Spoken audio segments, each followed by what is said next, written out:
vamos a empezar con la parte de patología faríngea. Vamos a tratar de abarcar todo eso. El tiempo es cortito, entonces vamos a hablar de lo más importante. ¿Okay? Bien, entonces vamos a empezar ahora con lo que es semiología de faringe. ¿Cómo vamos a explorar, cómo vamos a revisar a la faringe? Un breve recordatorio. Sabemos que topográficamente la faringe se va a dividir en nasofaringe, ¿sí? Orofaringe o hipofaringe o laringofaringe.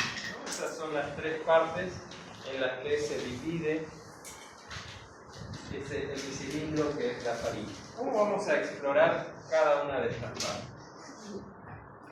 Bien, empezando por la nasofaringe. Bueno, antes de empezar por la nasofaringe, lo que es la faringe tiene la ventaja de que en los tres niveles faringe, naso, oro y laringofaringe, nosotros podemos alcanzar a inspeccionar, ya sea de forma directa, como orofaringe, que lo vamos a ver ahora, o con algún instrumental, todas esas regiones. Tiene esa ventaja de que tiene accesibilidad para poder hacer una inspección de esas zonas. Entonces, la nasofaringe. ¿Cómo podemos inspeccionar la nasofaringe? La nasofaringe podemos inspeccionarla a través de varios métodos, varios instrumentos, pero si estamos en consultorio, por ejemplo, ustedes son médicos generales, ¿cómo valorarían la nasofaringe? ¿Cómo podrían explorarla? ¿Cómo podrían inspeccionarla? ¿Qué harían? ¿Una rinoscopía? ¿Sí? ¿Será que pueden llegar hasta el fondo de la fosa nasal? No. Muy raro, ¿no? Tal vez haya algún paciente que tenga una fosa nasal bastante amplia, con cornetes no tan hipertrofiados, que nos deje ver todo el trayecto de la fosa nasal y algo de la nasofaringe, pero no lo vamos a poder ver bien, no vamos a poder distinguir su parte. Entonces, ¿cómo lo podemos hacer? ¿Cómo podemos inspeccionar a la nasofaringe? ¿Sí? Nosotros tenemos aquí lo que es el paladar duro, el paladar blando con la úvula, y aquí está la cavidad nasal. Entonces, esta es la nasofaringe. Y aquí tenemos el hueso hyoides con la base de la lengua. Entonces, una forma práctica de valorar la nasofaringe en un consultorio normal es a través de un instrumento. No sé si alguna vez escucharon del espejo de García, ¿no? Lo suelen usar bastante los odontólogos. Son esos espejillos, ¿no? Tienen el espejito redondo con su mango. ¿Sí? ¿O vieron alguna vez este diagrama? Entonces, a través de la cavidad oral, o sea, nosotros introducimos este espejillo de García, ¿sí? De esta manera, con el espejo mirando hacia arriba, ¿sí? Y de esa forma nosotros podemos valorar las estructuras de la nasofaringe. Entonces, ¿qué estructuras vamos a valorar en la nasofaringe? ¿Qué hay de importante en esa zona? ¿Qué tenemos? Puede ser la desembocadura de las trompas de Eustaquio. ¿Qué más? ¿Qué más? ¿Qué más? ¿Qué estructuras importantes, en edad pediátrica sobre todo, podemos valorar? Las adenoides, las amígdalas faringeas. ¿Qué más? ¿Qué más? La nasofaringe, ¿con qué se comunica hacia anterior? Podemos valorar también las coanas, ¿no? Que estarían en esta región. Entonces, esas son las principales estructuras que nosotros podríamos valorar en inspección con el espejillo de García de la nasofaringe, ¿sí? Son cosas grandes, ¿no? Entonces, eso, como les decía, es en un contexto, ¿no?, de un consultorio general, ¿no?, una medicina general, donde este tipo de instrumental se puede conseguir de forma fácil. Ahora, una mejor manera, ¿sí?, de valorar y inspeccionar la nasofaringe, ya es algo más de consultorio especializado, es a través de los estudios de endoscopía, ¿sí? Entonces tenemos dos tipos de endoscopios. Tenemos los endoscopios flexibles y tenemos los endoscopios rígidos, ¿no? Entonces, con estos endoscopios flexibles o endoscopios rígidos, nosotros ingresamos a través de las narinas a las fosas nasales, ¿sí? Recorremos todo el trayecto de la fosa nasal, pasamos por la coana y vamos a poder observar toda la región nasofaringe. ¿Sí? Entonces, es un método mucho más eficaz para valorar la nasofaringe, solamente que no está al alcance de todos, ¿no? Está en consultorios de especialistas, ¿sí? Y otro método para valorar la nasofaringe o rinofaringe, ¿sí?, que es un método que lo podemos nosotros indicar, no es costoso, es rápido de hacer, es la radiografía de perfil de Kabul, ¿sí? Entonces, con esta radiografía de perfil de Kabul, nosotros podemos ver un vistazo general de la nasofaringe. Es un estudio que se pide bastante en pacientes en los que se sospecha hipertrofia de adenoides. O sea, el paciente pediátrico, ¿no?, se le puede pedir una radiografía de perfil de Kabul y podemos ver en esa radiografía si existe, ¿no?, algún grado de hipertrofia adenoidea que esté obstruyendo lo que es la vía aérea. Entonces, esas son las formas, las maneras que tenemos nosotros de explorar la nasofaringe.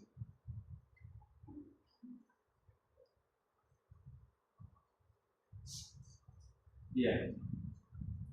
Luego tenemos la orofaringe, ¿no? La ventaja que tenemos con la orofaringe es que está accesible a nuestra visión directa, ¿sí?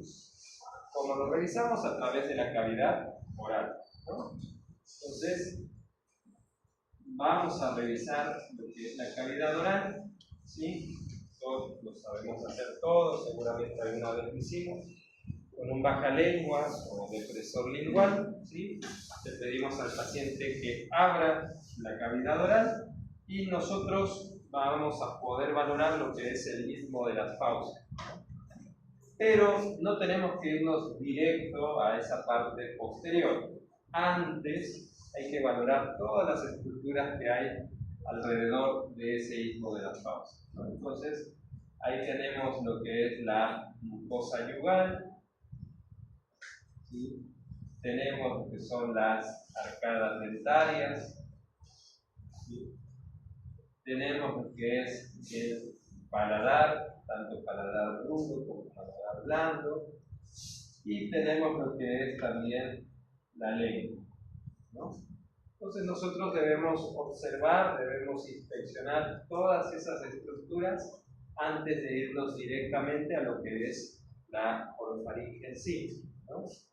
Entonces eso es muy importante, ¿no? Lo que es mucosa yugal, podemos ver la coloración de la mucosa yugal, es la mucosa que recubre lo que conocemos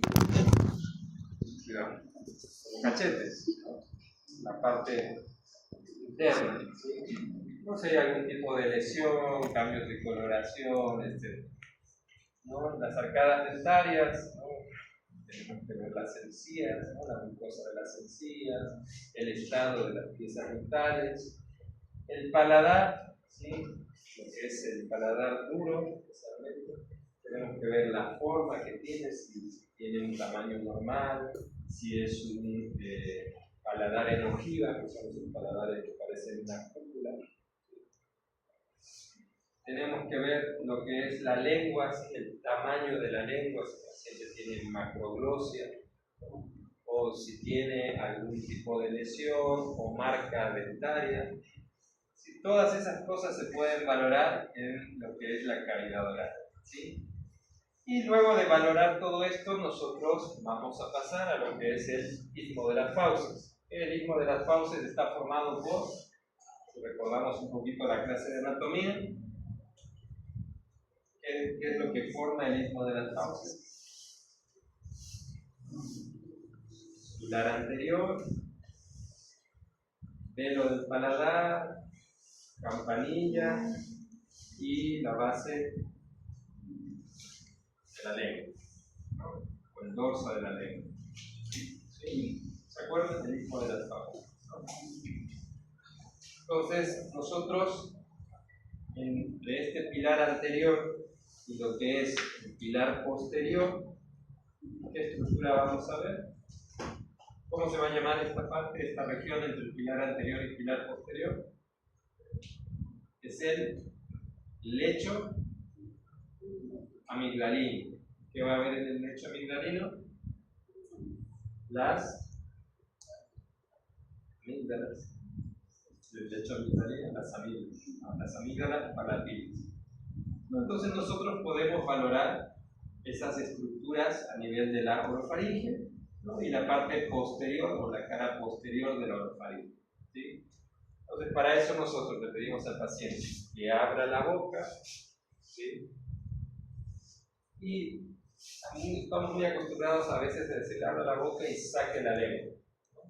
Y muchas veces eso nos dificulta la inspección de la orofaringe, ¿no? Porque puede ser que el paciente tenga una macroglosia o tenga una lengua normal, pero una cavidad oral muy pequeña, ¿sí? Entonces, no vamos a poder deprimir ese dorso lingual con nuestro bajalengua, porque el paciente al sacar la lengua va a contraer los músculos de la lengua, va a tensionar y lo va a poner de una forma tan rígida que no vamos a poder deprimirlo. Entonces, lo mejor para valorar cavidad oral y orofaringe es decirle al paciente que abra la boca y que mantenga la lengua por detrás de la arcada dentaria inferior, ¿sí? Entonces la lengua va a estar relajada.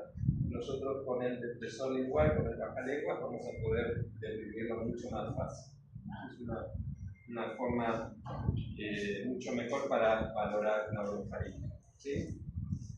Ya si queremos valorar polo inferior de la amígdala y pilar posterior, que no es tan visible porque la amígdala va a estar tocándolo, podemos nosotros con nuestro bajalengua correr estas estructuras, ¿sí? La amígdala hacia un lado o esta parte del dorso lingual, para poder valorar de mejor manera esa zona. ¿No? Hay que tener mucho cuidado cuando valoramos orofaringe por el reflejo de vómito, la arcada que pueda tener el paciente, ¿no? Sobre todo cuando estimulamos lo que son pilares, ¿sí?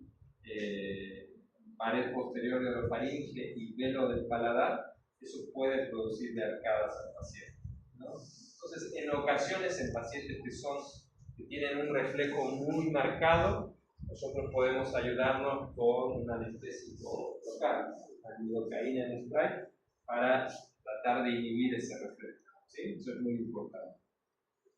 Bien. ¿Qué más? ¿Qué otra cosa más podemos valorar a nivel de la orofaringe? Hay algunas estructuras que no están, ¿no?, disponibles a la visión directa, ¿no? Como por ejemplo la parte de las amígdalas linguales. Las amígdalas linguales habíamos dicho que están justo por detrás de la base de la lengua, y hay otra zona que es la valécula, ¿no?, que está entre la base de la lengua y la cara lingual del cartílago epiglote. ¿Sí? Entonces, pues está en la parte posterior inferior, ¿sí? Y no es visible fácilmente. Entonces, ¿qué podemos hacer ahí? ¿Cómo ustedes podrían valorar esa parte en un consultorio general? ¿Cómo valorarían esa parte?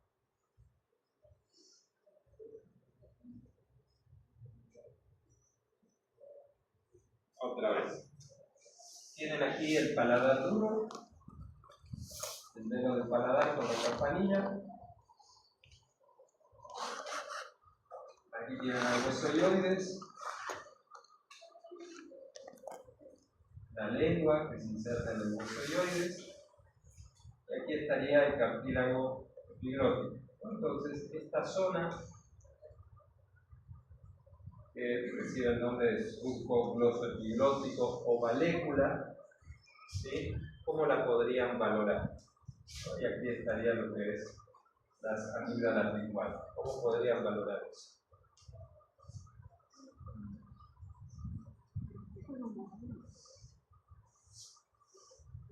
Volviendo a lo anterior, a la nasofaringe. El espejo de García, ¿sí? Solamente que en lugar de introducirlo hacia arriba, ¿sí? Lo rota, ¿no? Se va, ¿sí? Y con eso ustedes pueden valorar estas estructuras de la orofaringe, ¿sí? Es fácil. Como les digo, es instrumental que lo pueden conseguir en cualquier consultorio, ¿no? Entonces es una manera simple, práctica, ¿no? De que ustedes lo pueden hacer en medicina general, ¿sí? Bien. ¿Qué otras cosas también podemos valorar en orofaringe, ¿sí? En cavidad oral? También podemos valorar lo que es la inervación, ¿sí? Por ejemplo, en pacientes que tienen parálisis unilateral del velo del paladar, ¿sí? Que esta parte está inervada por qué nervio? ¿Por el glosofaringe, ¿no? O sea, el noveno paracraneal. Entonces, cuando el paciente tiene una parálisis unilateral, ¿sí? Del glosofaringeo, se le pide que abra la boca y diga la letra A de forma sostenida, y se va a ver cómo un lado del velo del paladar se va a lateralizar hacia el otro lado, se lateraliza hacia el lado sano, hacia el lado donde la contracción muscular está normal, ¿sí? ¿Y qué pasa cuando tiene una parálisis bilateral? ¿No? Entonces, cuando hay una parálisis bilateral del velo del paladar, todo esto va a estar caído, ¿sí? Va a estar hipotónico, y el paciente puede tener como consecuencia un reflujo nasal, ¿no? Porque cuando nosotros deglutimos, ¿no? Cuando metemos el alimento y tiene que pasar hacia la orofaringe, este velo del paladar, ¿no? Aquí está la nasofaringe. El velo del paladar tiene que elevarse, ¿sí? Para tapar lo que es la parte inferior de la nasofaringe y que la comida no vaya hacia la nasofaringe y fosas nasales, ¿no? Entonces, si este velo del paladar no está funcionando y no se eleva, puede pasar que los alimentos refluyan hacia lo que es la cavidad nasal, ¿sí?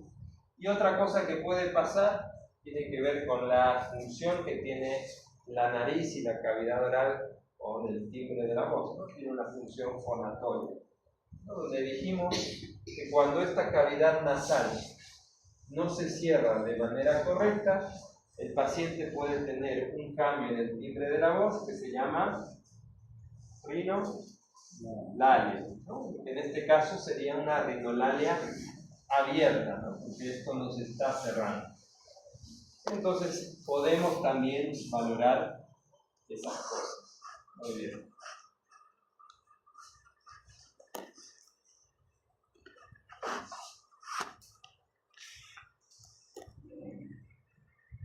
Y luego, por último, tenemos también a la hipofaringe o la laringofaringe, ¿no? Anatómicamente, la hipofaringe, ¿dónde va a estar ubicada? Por detrás de la laringe. Por eso se llama laringofaringe, porque está en relación con la cara posterior de la laringe, ¿no? Entonces, si nosotros vemos una vista superior de lo que es nuestra laringe, ¿sí? Digamos que estas son nuestras cuerdas vocales, ¿sí? Y este espacio de aquí es el espacio glótico o glotis, ¿no? Y aquí estaría nuestro cartílago epiglótico. Esta es una vista superior. Entonces, ¿dónde estaría ubicada la hipofaringe o laringofaringe? Aquí, ¿no? Esto es anterior y esto es posterior de la laringe. Entonces, está en relación a la cara posterior de la laringe, ¿sí? Entonces, estaría aquí. Entonces, la hipofaringe la podemos valorar también a través del espejo de García, ¿sí? Llevando en más profundidad, ¿no? Porque estaría aquí la hipofaringe. O podemos valorar de forma mucho más cómoda a través de la endoscopía, ¿sí? Entonces, como les había indicado anteriormente, tenemos la endoscopía flexible y la endoscopía rígida, ¿no? Entonces, en este caso, para valorar la hipofaringe, con el endoscopio flexible se hace a través de las fosas nasales. Ingresamos con el endoscopio por la fosa nasal, llegamos a nasofaringe, bajamos hacia orofaringe y luego hacia hipofaringe, ¿sí? En cambio, con el endoscopio rígido, ¿sí? Que es un endoscopio que tiene un poquito más de grosor, ¿no? Y es rígido porque no se dobla como el flexible, eso lo tenemos que hacer a través de la cavidad oral, como si fuera un bajalenguas. Tenemos al paciente que abra la boca, con el endoscopio, ¿no? Ingresamos deprimiendo la lengua y vamos a poder visualizar la hipofaringe. ¿Qué tenemos que valorar de esta hipofaringe? Principalmente dos regiones que va a tener, ¿sí? Que van a ser los senos piriformes. ¿Sí? Los senos piriformes son las zonas previas, ¿sí? Al ingreso hacia lo que es el esófago. ¿Bien? ¿Cómo podemos valorar mucho mejor los senos piriformes? Mediante la fonación. Le pedimos al paciente, cuando estamos haciendo la endoscopía, que fone, que diga una letra E o una letra I, ¿sí? Y eso va a permitir que visualicemos mucho mejor ambos senos piriformes, ¿sí? Entonces, eso es una forma de valorar estas regiones. Y tenemos también como técnica de imagen que es muy útil para valorar todo el tubo, todo el hemicilindro faríngeo, que es la tomografía computarizada, ¿no? Con una TAC podemos valorar naso, oro e hipofaringe, ¿no? De una manera mucho más nítida, mucho más clara, en varias vistas, coronal, sagital, axial y en varios cortes, varios niveles. Entonces es el mejor estudio, ¿no? De imagen para poder valorar esta región. Aparte de la inspección, ¿sí? Podemos usar también la palpación. Ya vimos, por ejemplo, a nivel de orofaringe, ¿no? Podemos estimular lo que es el reflejo nauseoso. Pacientes que tienen alguna alteración neurológica, una forma de ver si tiene respuesta es estimulando ese reflejo, con el bajalenguas o con algún hisopo, etc. Estamos palpando esa zona. A nivel de lo que es la hipofaringe, nosotros podemos palparlo a través de la región cervical, ¿sí? Si nosotros ubicamos nuestro cartílago tiroideo en el cuello y extendemos la cabeza, ¿sí? Y se nos va a marcar mucho más lo que es el cartílago tiroideo. Ustedes se tocan en esta parte del cuello, en la parte media, hay una protuberancia, ¿no? Que es más notable, ¿no? ¿Cómo se llama esa protuberancia? La manzana de Adán o la nuez, ¿no? Entonces, esa manzana o nuez de Adán, ¿sí? corresponde a la parte media de lo que es el cartílago tiroides, que forma la laringe, ¿no? Que lo vamos a ver más adelante. Entonces, es esta parte media. Entonces, si nosotros ubicamos esa zona y nos vamos hacia el lateral, estamos avanzando sobre estas láminas laterales del cartílago tiroideo, y cuando lleguemos al borde, ¿sí? Al borde de estas láminas del cartílago tiroideo, ¿sí? Vamos al borde, vamos a sentir un surco, y ahí corremos esa lámina hacia medial, y esa zona que vamos a palpar va a corresponder a lo que es la hipofaringe o la linfofaringe. Entonces es una forma de explorar mediante la palpación esa zona faríngea. ¿Sí? Bien.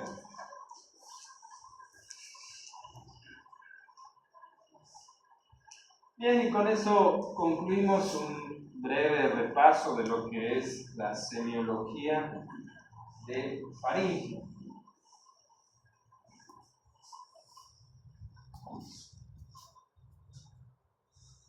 Y vamos a empezar ahora con el tema de patología faríngea. ¿Sí?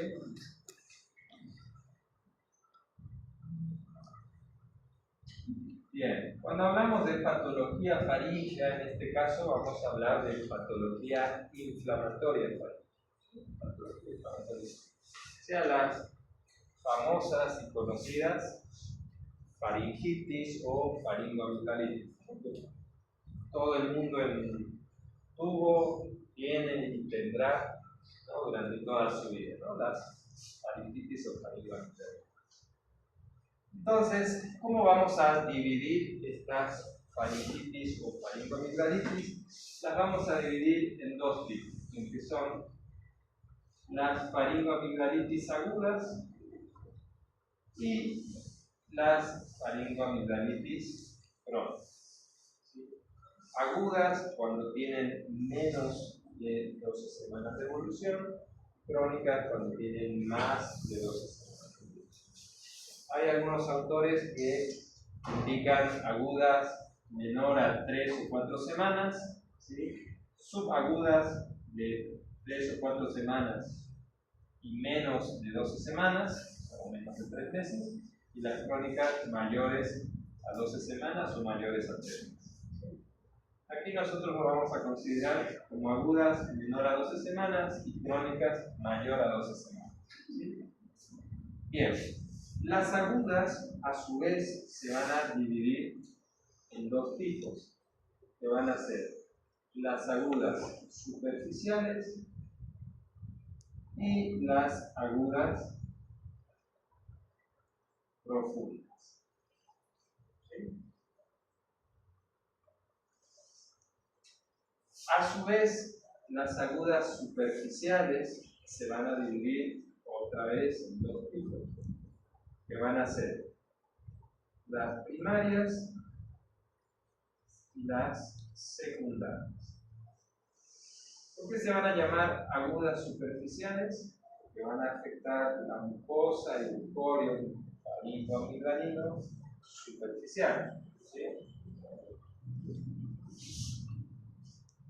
Entonces, ¿a qué se va a referir con faringoamigdalitis agudas, superficiales, primarias? Son, o se refiere a que la causa, ¿sí?, de esa faringoamigdalitis se origina a nivel de la orofaringe. ¿Sí? Entonces, eso quiere decir primaria. ¿Y qué quiere decir secundaria? Es cuando esta faringoamigdalitis es una manifestación de una enfermedad sistémica. ¿Sí? Entonces tenemos primarias y tenemos secundarias. Dentro de las primarias también vamos a tener subtipos. ¿Sí? ¿Cuáles van a ser esos subtipos? Vamos a tener a las faringoamigdalitis eritematosas. ¿Sí? Tenemos a las faringoamigdalitis eritemato-uritáceas. tenemos a las faringoamigdalitis pseudomembranosas, tenemos a las faringoamigdalitis úlcero-necróticas y tenemos a las faringoamigdalitis vesiculosas. ¿Sí? Esos son los subgrupos de faringoamigdalitis agudas, superficiales, de tipo primario. ¿Sí? Y dentro de las secundarias, o sea, las que son una manifestación de una enfermedad general, tenemos a las que son manifestaciones de infecciones específicas, las que son por causa de patología hemática y las que son debido a intoxicaciones. ¿Sí? Tenemos esas tres clases de secundarias. Entonces ahora vamos a empezar a describir lo que son las primarias. ¿Sí? Vamos a ir grupo por grupo desarrollando cada una, ¿sí? Y viendo en qué consiste. De las crónicas, bueno, vamos a hablar de eso más adelante. Entonces, ¿cuál es el primer grupo de faringoamigdalitis? Las eritematosas.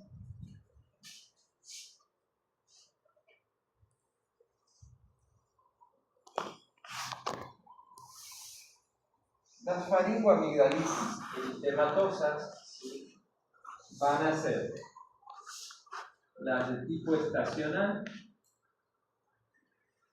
Esas son las que se suelen producir en cierta época del año y generalmente son de causa viral. ¿Cuáles van a ser los virus que van a ocasionar este tipo de faringoamigdalitis estacionales? Son los rinovirus o mixovirus.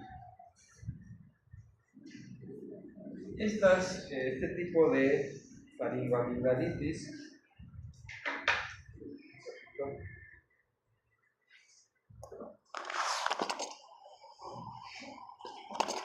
básicamente las que hablamos en la clase de rinitis. ¿Se acuerdan?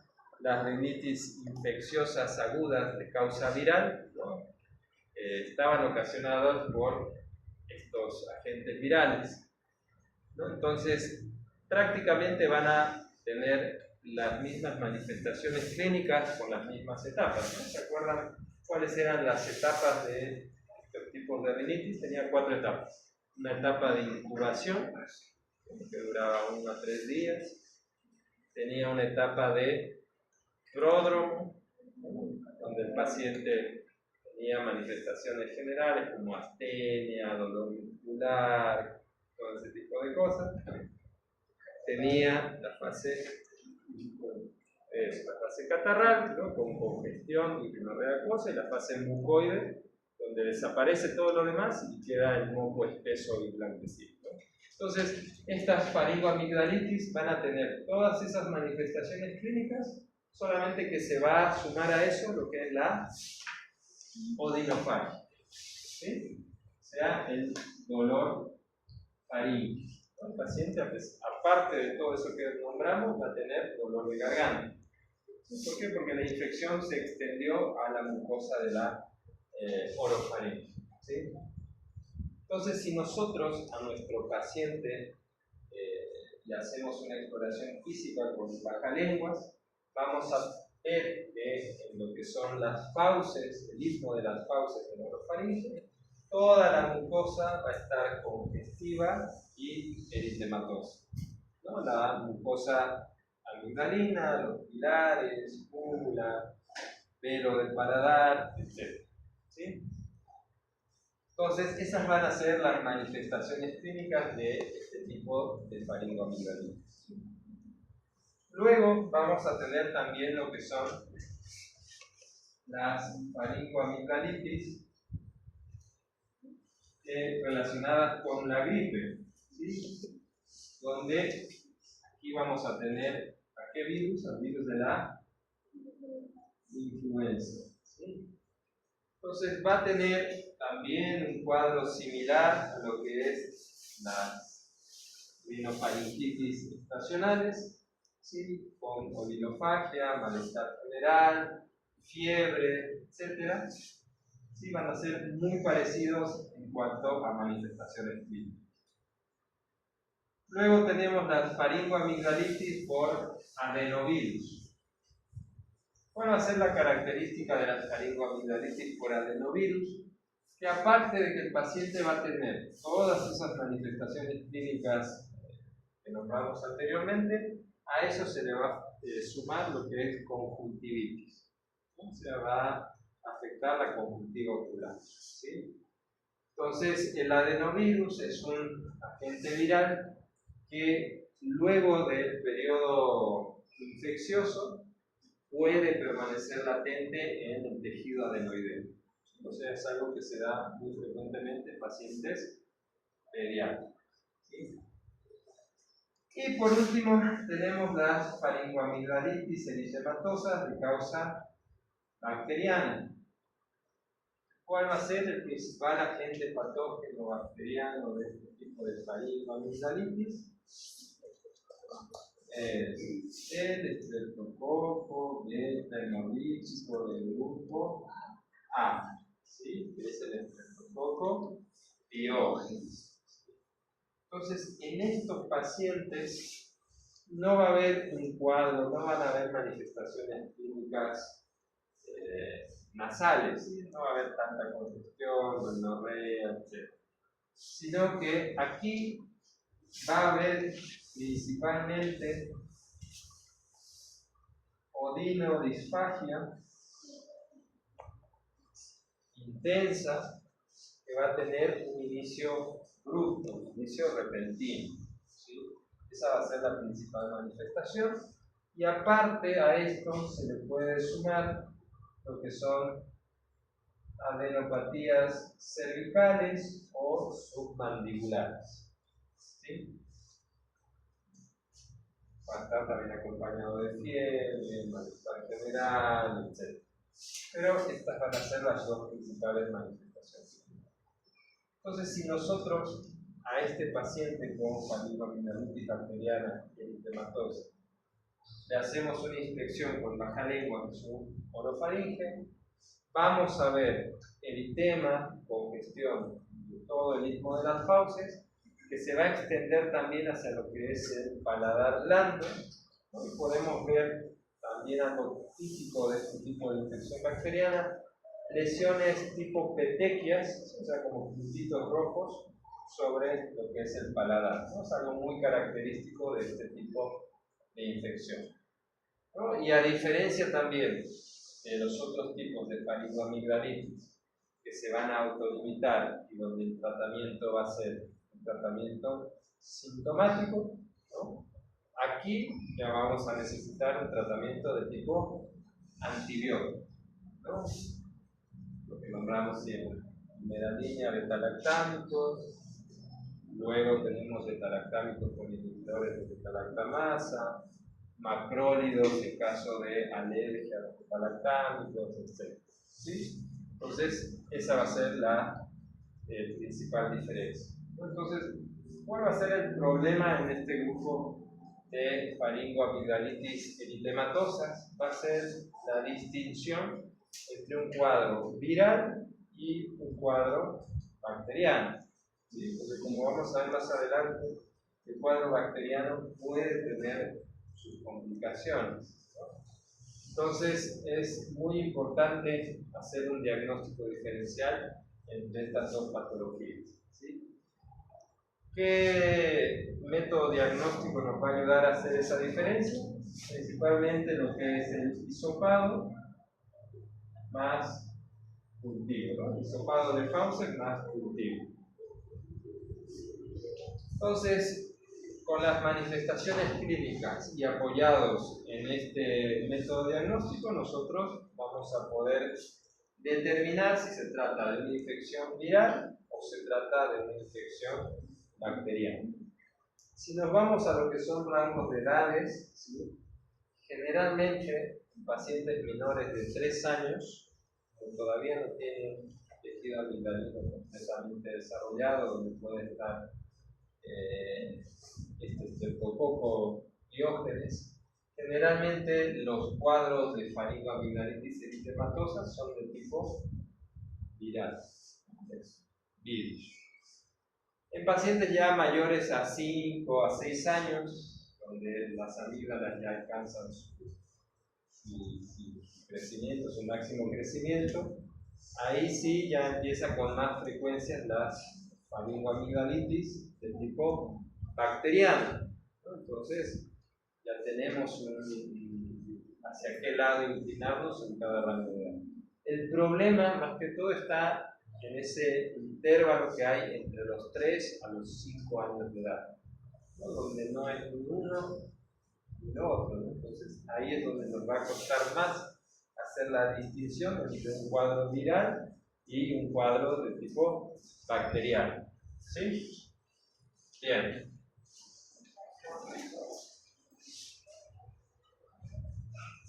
Luego tenemos las faringoamigdalitis eritemato-puntáceas. ¿Cuál va a ser el agente patógeno más frecuente de este tipo de faringoamigdalitis? Es el Streptococcus beta-hemolítico del grupo A. Otra vez, ¿sí? Más de un 90% de los casos de este tipo de faringoamigdalitis están dados por el Streptococcus pyogenes, ¿sí? Y en menor medida puede estar causado por neumococo, Staphylococcus aureus, Haemophilus influenzae, ¿sí?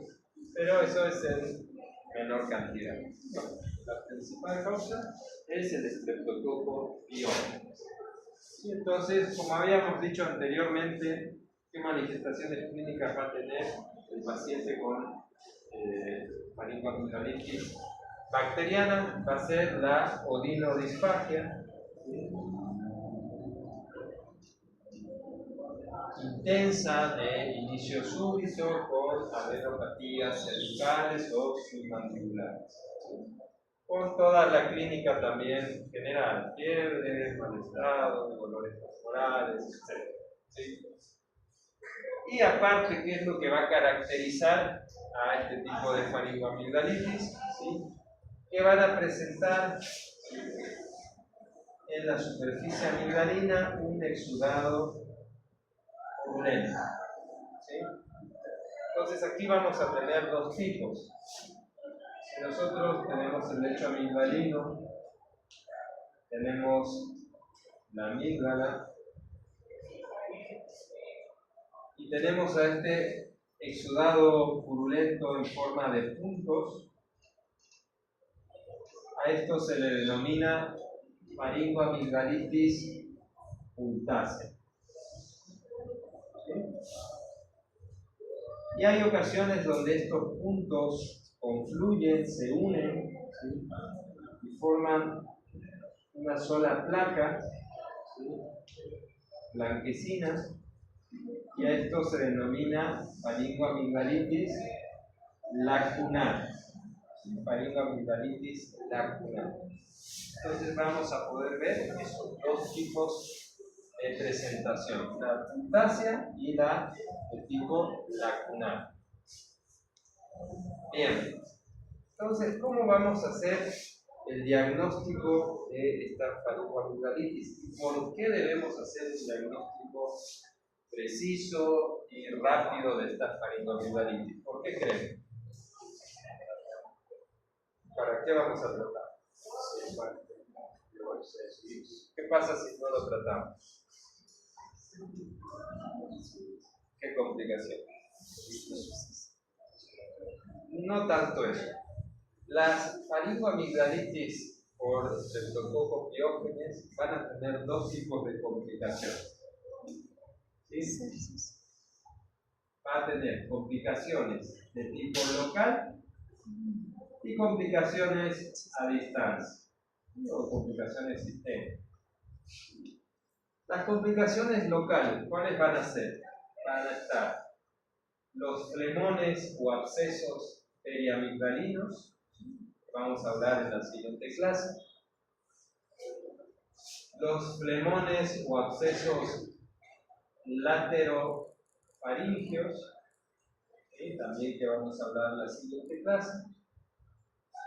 Los cuadros de otitis media aguda y las sinusitis.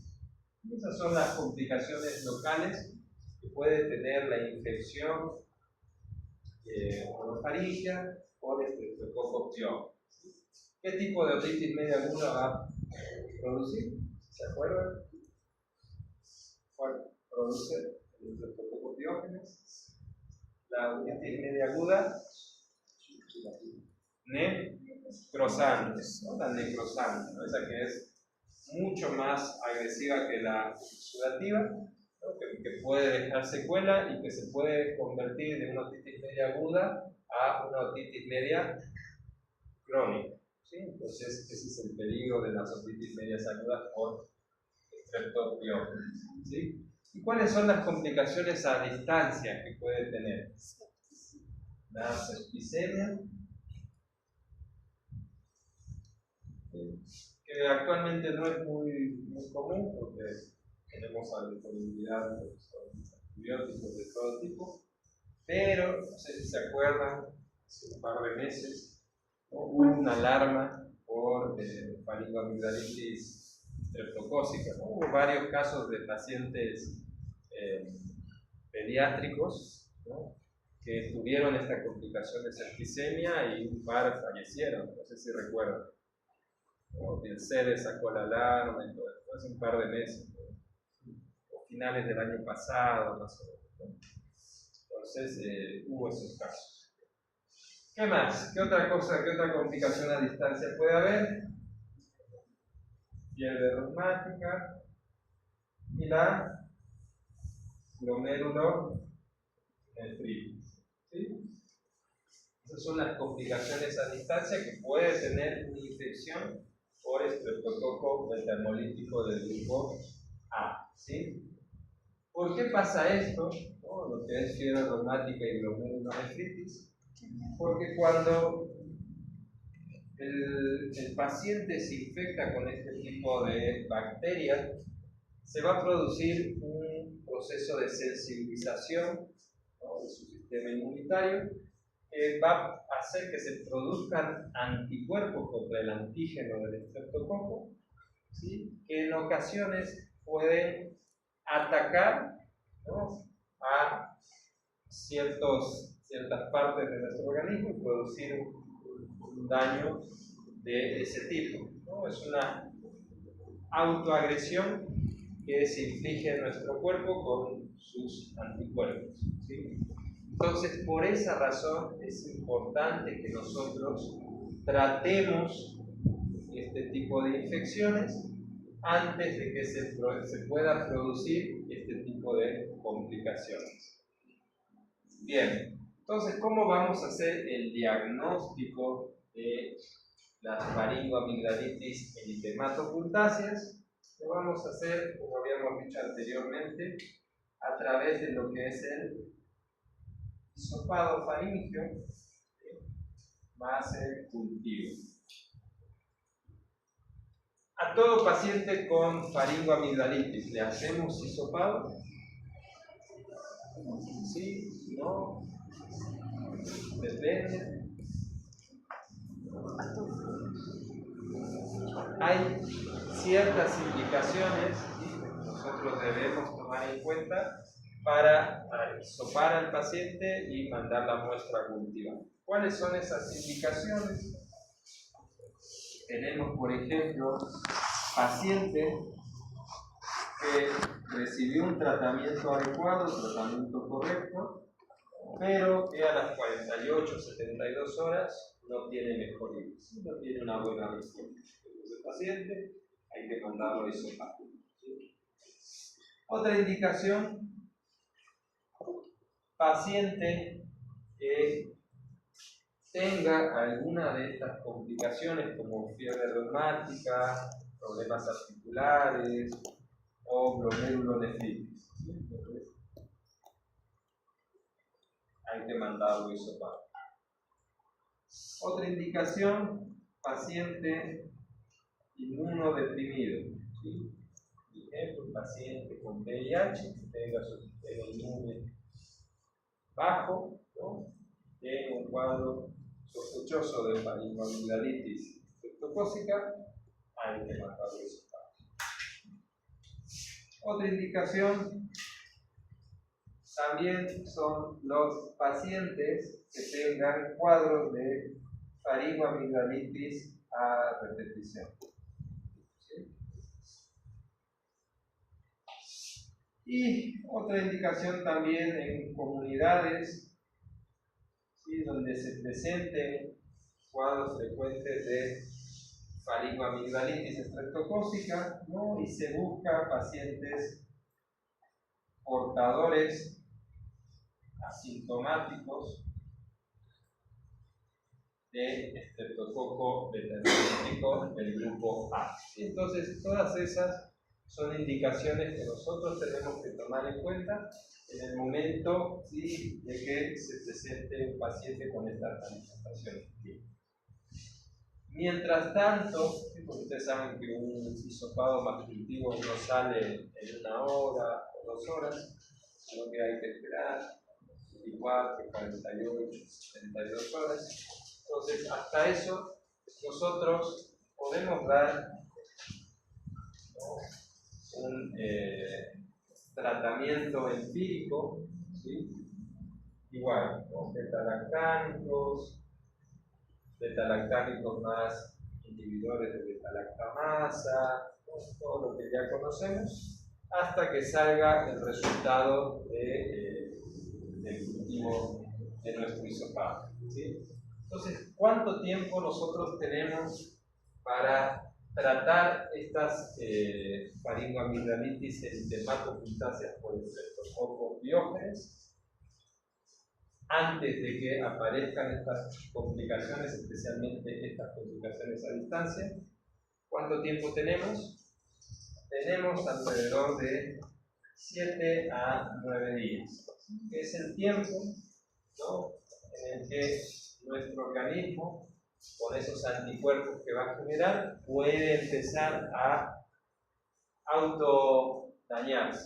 Entonces, tenemos ese periodo de 7 a 9 días, ¿no?, para nosotros poder iniciar un tratamiento antibiótico adecuado.